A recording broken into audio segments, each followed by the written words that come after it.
week in headlines. The active efforts of individuals and organizations in expanding thalassemia services were recognized during a ceremony commemorating International Thalassemia Day. And the Health Minister underscores development of Thalassemia Hospital in Hulumale to be one of the strongest in the region.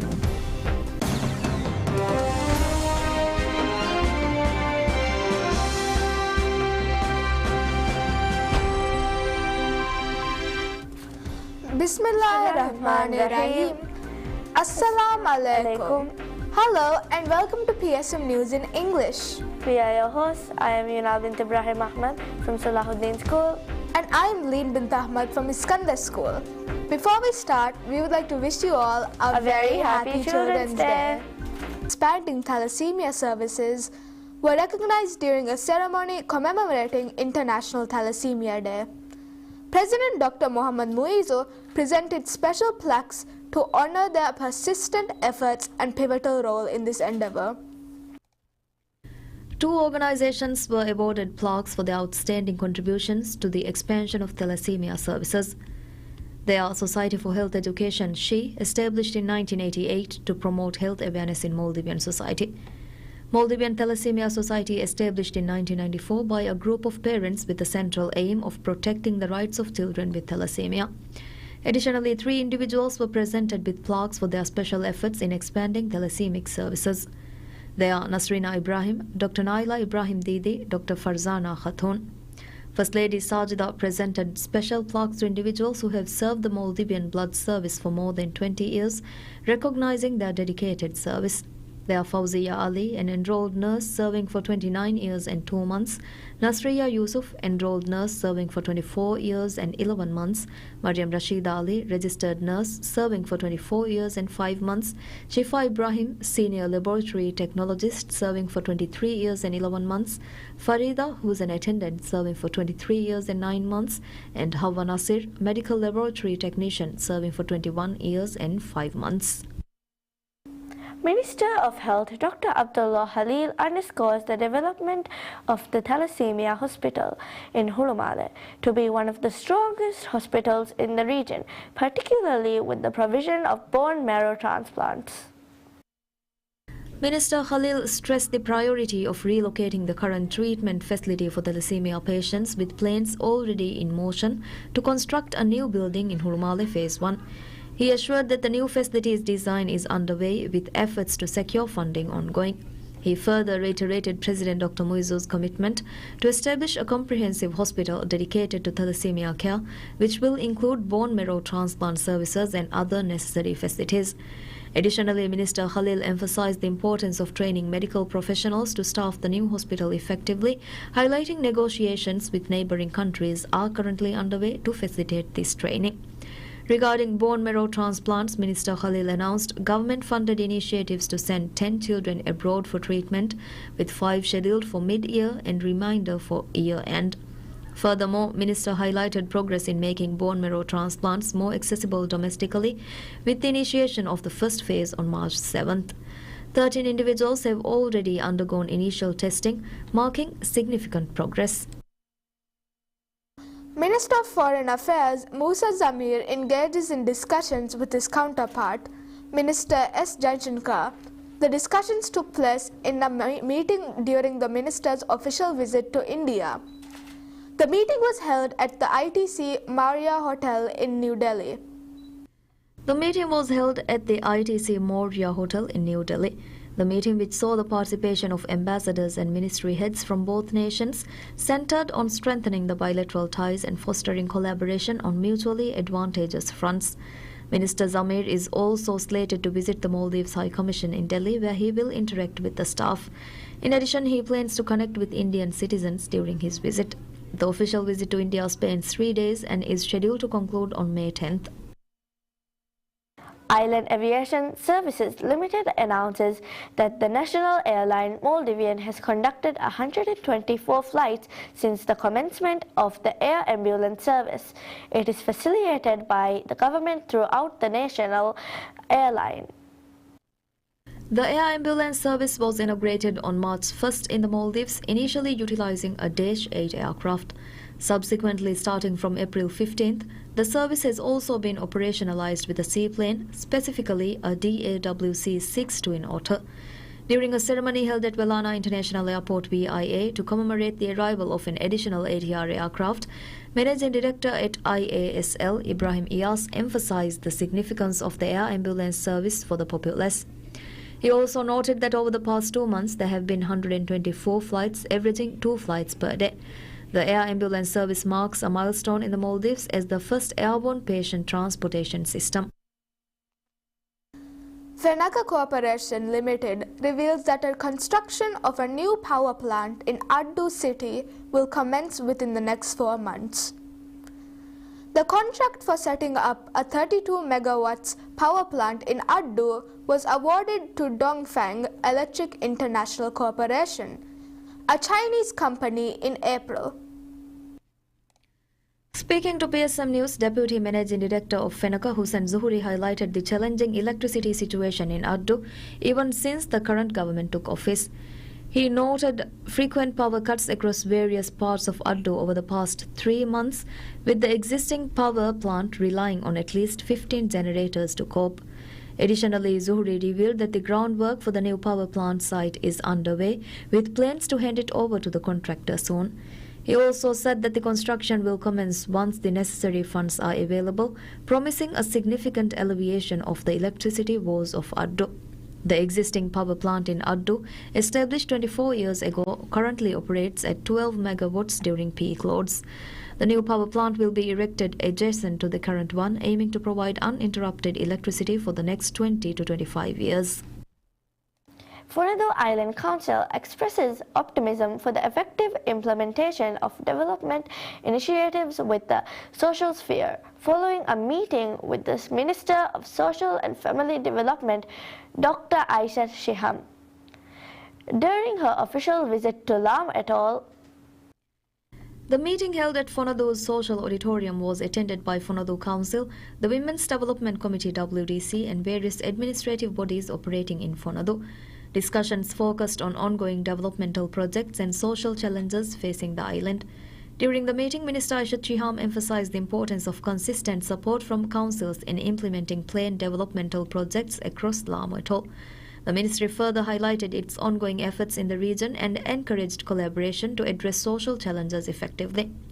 Moreover, President of Fonadhu Council Ahmad Riaz affirmed the administration's commitment to initiating infrastructural projects in the region, anticipating increased settlement as a result. During the visit, the ministry also met with government-led administrative authorities in Fonadhu to understand challenges relevant to social and family development. Minister Aisha Shiham underscored the ministry's support in training individuals for the upcoming infrastructural projects. As part of the 2-day tour to Lam Atoll, the ministry will inaugurate the UFA program and will meet the Lam Atoll Council to further discuss developmental plans and initiatives.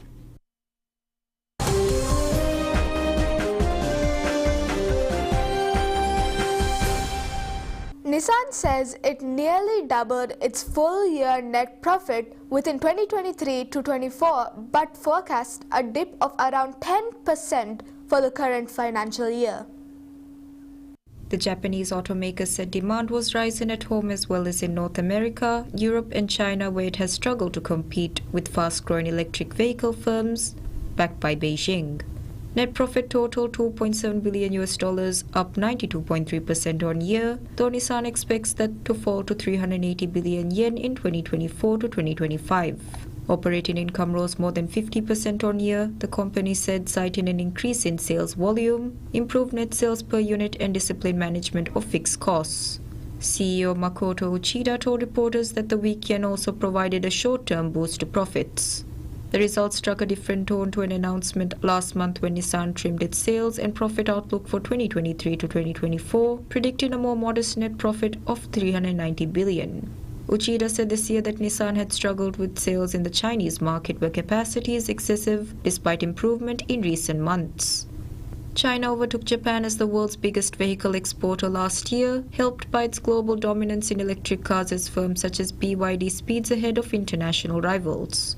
Takada told reporters that Nissan has made it clear it is not slowing down on efforts to expand its EV market. Uchida said in March that Nissan was focused on providing what Chinese customers want as the firm pledged to slash production costs for next-generation EVs by 30%. Nissan and Honda have said that they're exploring a strategic partnership in EVs to face up to a once-in-a-century upheaval in the car industry. Takada said that like Honda, Nissan has sent a message that it is being more and more optimistic about developing solid-state batteries and putting them into use.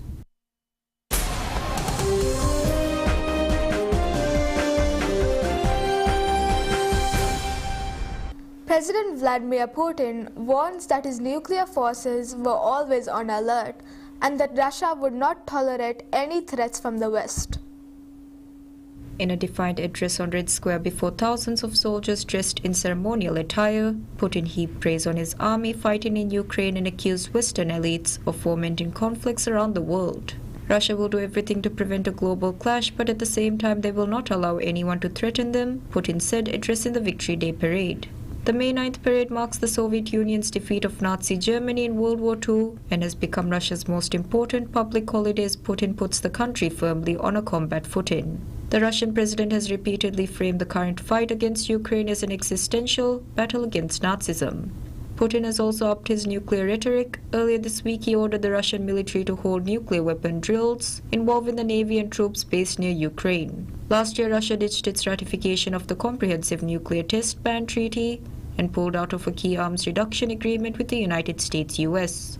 The Victory Day parade is held on Red Square featuring columns of Russian military equipment, including advanced missiles and air defense systems, as well as thousands of military personnel. Russia often invites representatives from countries it deems friendly to the event, though attendance has dwindled even before it sent troops into Ukraine in early 2022 amid a standoff with the West. 8 world leaders were scheduled to attend the parade, Russian state media reported this week, citing a Kremlin aide. The Kremlin scheduled a summit of leaders of the Eurasian Economic Union, a regional bloc of some ex-Soviet states, the day before the parade.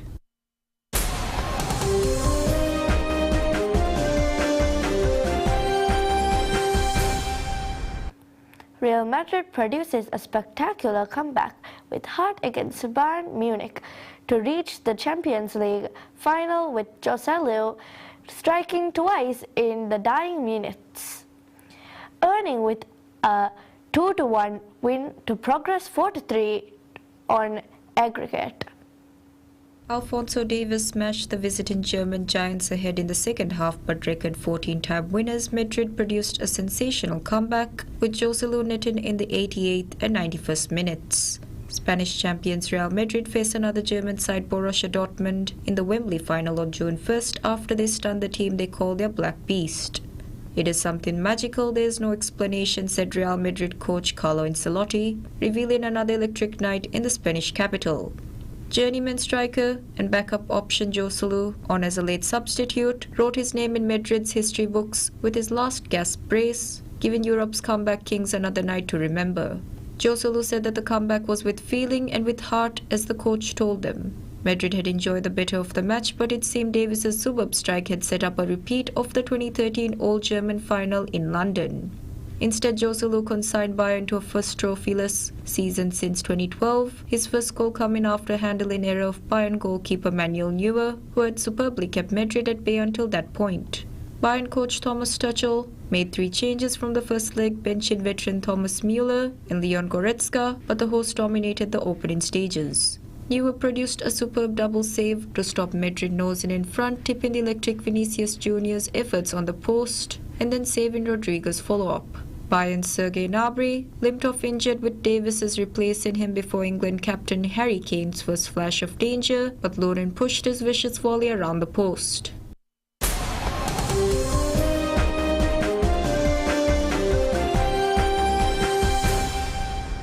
NASA says the first crewed launch of Boeing's Starliner spaceship to the International Space Station has been pushed to May 17 after engineers said a faulty rocket valve needs to be replaced for the high-stakes mission.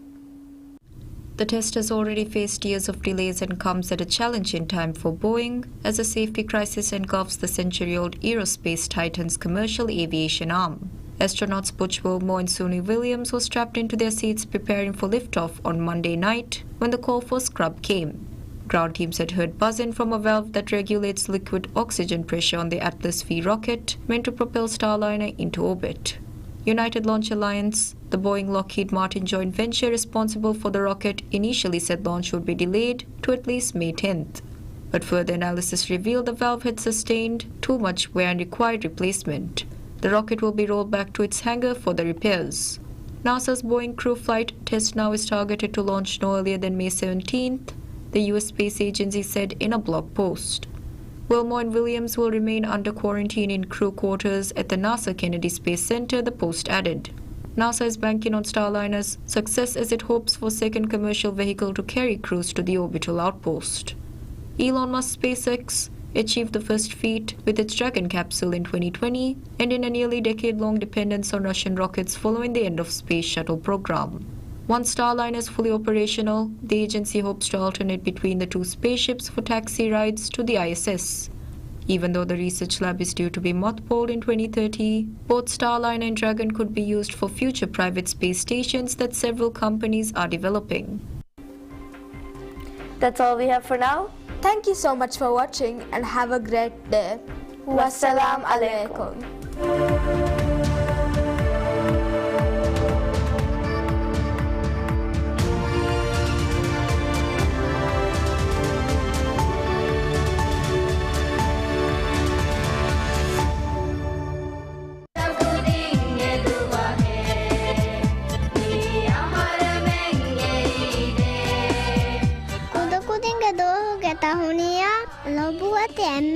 ಕುದಕುದಿನ್ನ ಟಿವಿಗೆ ಬೆಂತರಿನ್ನ ಅರಿಸ್ಕೋಣ ಕುಡಕುದಿಂಗೆ ದೋಗೆ ಖಾಸ program ತವ ತೆರೆಂ ಕುದಿಂಗೆ ಗಡಿ ಮಿ program ಆಯ್ಕೆ ಗತಿ ಕುದಿನ ಬದ್ದ ಕೊಲಾನಿ meeting ಕುದಿನ ಆಯ್ಕೆ ಬೊಡುವೆಗೆ ಕೊಂಕ ಹದ ಮೀಹ ಪತ್ತ ವಾಂಬೇಣವಣಿ ರೈಯನ್ pilot TV ಹಾರು ಅಲ್ಸಂ copy ಕೊಲ್ಲಿ ಕಣ್ಣೆಗೆ ದೋ ಇಂತ ಬೇಣಂತ ನೋಡ